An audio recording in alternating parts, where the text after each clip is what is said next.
শুরুতে দুর্ঘটনা by the way. আচ্ছা গাইজ, এই জায়গা দেখা কি তোমাদের জাফলং মনে হইতাছে? আচ্ছা আচ্ছা ভাই, আমিও মানি এটা জাফলং না, বাট আমাদের নাটোরের বাগাতিপাড়ার লোকজনের কাছে এটাই একমাত্র জাফলং, বুঝছো? কি রে ভাই, তাও বুঝো না? আচ্ছা চলো শুরু থেকে শুরু করি আর তোমাদেরকে ভালো করে বুঝাই দিই। ওকে ওকে। আচ্ছা, তো বিষয় হচ্ছে গতকাল আমি একটা নিউজ দেখলাম যে নাটোরের বাগাতিপাড়াতে নতুন একটা জাফলং বের হয়েছে, আর ওইখানে আমি যাবো না, এটা কি হয় তোমরাই বলো?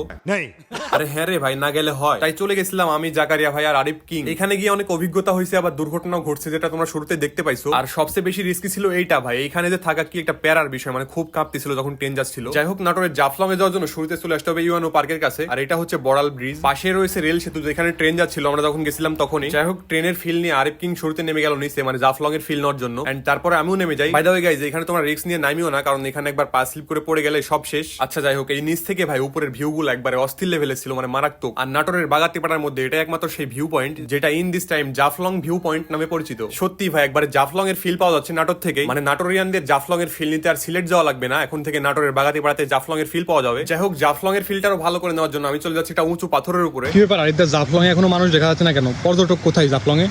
ভাই একটু আগে ছিল, ঠিক আছে, মানে এখন একটু হারায় গেল, একটু আগে তো কয়েকজন ছিল। আরো দেখা যাচ্ছে বিকাল হইতে হইতে আরো আসতে পারে নাকি? হ্যাঁ।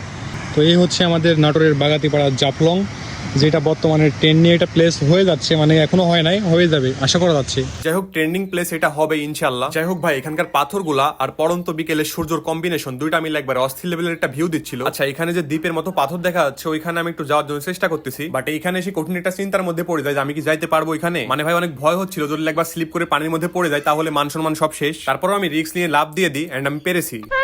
যাই হোক, এরপর ওইখানে যে কঠিন একটা ফিল পাই ভাই, যেটা বলে বোঝানোর মতো না। এই একই সময় মাথার উপর দিয়ে যাচ্ছিল ট্রেন, মানে এটার ফিল তো একবারে আলাদা ভাই। যাই হোক, ট্রেনের ফিল নেওয়ার পর সর্বোচ্চ একটা রিস্কি কাজ করতেছি আমরা, মানে এই পাশ থেকে আরিফ কিং আমার মোবাইলটা ছুড়ে মারবে, আমি ওইটা ধরে নিব। যাই হোক, আল্লাহ আল্লাহ করতে করতে আমার মোবাইলটা ভালোভাবে আমার হাতে চলে আসে। তো ভাই মানে রিস্ক নিয়ে আসতেছি ঠিক আছে, কি তারপরেও মানে আশা লাগবে নাকি? আমার ফোনটা লাও। তো ওটাও পানি ভরতে ভাই, মানে ভাই আমার একটু পানি ভরতে, আরিফের সেই পানিটাও ভরে না, মানে আরিফ কঠিন দক্ষ লেভেলের প্লেয়ার ঠিক আছে কি। আর আমরা এখন আছি জাফলং মিডিল পয়েন্টে, মানে জাফলং 0 পয়েন্টে। চলে আয়। ও ভাই রে ভাই, কোথায় আমরা এখন, কোথায়? এখন আছি বর্তমানে জাফলং 0 পয়েন্ট, ঠিক আছে। এটা হচ্ছে নাটোরের জাফলং ঠিক আছে কি? হ্যাঁ, ঠিক এটা আছে। কোথায় কাজ? জাফলং নাটোরে জাফলং, ঠিক আছে। ওকে ঠিক আছে, ওকে ওকে। ওডিট ধরবে, হ্যাঁ তাহলে কাম হবে। আসতে আর এডি এডি এডি ওপার কাটা বেশলো, এডিট সমস্যা না, এডি তুমি পারে ওডি ধরতে পারলে হয়। আগে তো দিচ্ছে। আরে ওই কোনটি দিছে ভাই, সাহস দিছে প্রো লেভেলের প্লেয়ার। চলে আসো।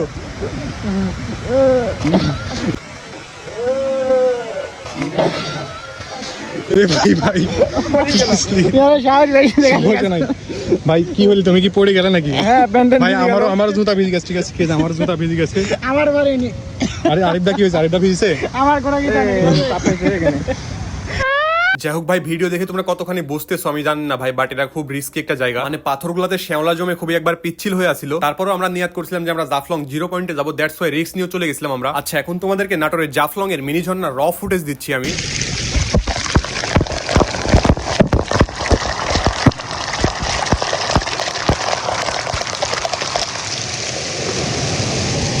তো বিষয় হচ্ছে এইখানে যে পানি নামতেছে ঝর্ণার মতো করে, এটা দেখার মতো ছিল, মানে কঠিন একটা ফিল এইখানেও। যাই হোক, পাথরের উপর থেকে ফিল নিয়ে আমরা চলে আসি ব্রিজের নিচে, আর ব্রিজের নিচে অরিজিনাল ফিল পাইতে হইলে ভাই জুতা পরে নামতে হবে, তাছাড়া ফিল পাবে না। মানে এক্সট্রা করে কি আর বলবো ভেবে পাচ্ছি না, এইখানে তোমরা না আসলে ভাই সেই অরিজিনাল ফিলটা পাবে না। বিষয় হচ্ছে মোবাইল দেখে তো আর অরিজিনাল ফিল পাওয়া যায় না, তাই বললাম। আর এইখান থেকে পড়ন্ত বিকেলে সূর্যের ভিউ ভাই কি আর বলবো, কিছুই বলা যাবে না। ভিডিওতে সব বলে দিলে তোমরা তার ওইখানে যাবে না, তাই বললাম না আর কি।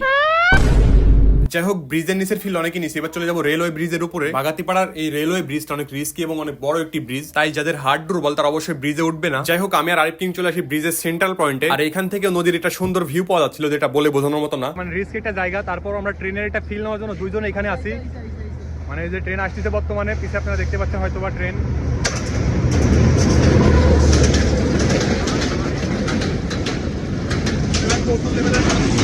তো এখানকার বিষয় নিয়ে কিছু বলার নাই ভাই, এটা প্রচুর লেভেলের কাঁপতেছিল যখন ট্রেন যাচ্ছিল, তাই আমি বলবো ভাই যাদের হার্ট দুর্বল তারা অবশ্যই ব্রিজে উঠবে না। যাই হোক গাইজ, দেখা হচ্ছে তোমাদের সাথে পরবর্তী কোনো সুন্দর ভিডিওতে, সে সবাই ভালো থাকবে, টাটা বাই বাই, আসসালামু আলাইকুম।